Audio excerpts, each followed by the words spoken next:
पाकिस्तान 'ਚ पंजाबी कॉन्फ्रेंसां ਦੇ ਸਭ ਤੋਂ ਵੱਡੇ ਨੈਟਵਰਕ पंजाबी नैशनलिस्ट फोरम ਵੱਲੋਂ जी आयां नूं। सूबा की सरहद खैबर पख्तूनख्वा सूबा किस तरह बनाया गया। एबटाबाद, बन्नू, बड़ग्राम, तोरगढ़, शांगला, स्वाबी, लकी मारवा, टांक, मालाकंड, मासैरा, मरदान, नौशहरा, टांग, पेशावर, चारसदा, डेरा इस्माइल खान, करक, कोहाट, कोहिस्तान, हरीपुर, हज़ारा ते हंगू ने इलाकिਆਂ ਦੀ ਬਰਤਾਨਵੀ ਰਾਜ ਦੇ ਵੇਲੇ 1901 ਵਿੱਚ ਪੰਜਾਬ ਤੋਂ ਵੱਖਰਾ ਕਰਕੇ ਸ਼ਮਾਲ ਮਗਰਬੀ ਸਰਹੱਦੀ ਸੂਬਾ ਬਣਾਇਆ ਗਿਆ।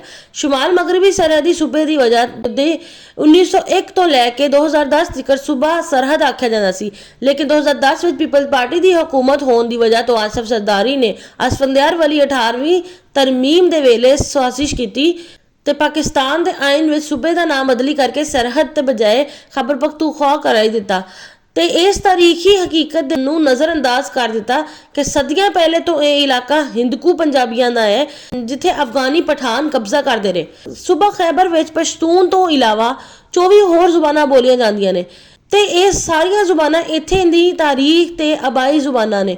ਸਵਾਤ, ਮਰਕਜ਼, ਪਿਸ਼ਾਵਰ ਤੇ ਹਜ਼ਾਰਾ ਵਿੱਚ ਗੁਜਰੀ ਤੇ ਹਿੰਦਕੂ ਪੰਜਾਬੀ ਬੋਲੀ ਜਾਂਦੀ ਹੈ।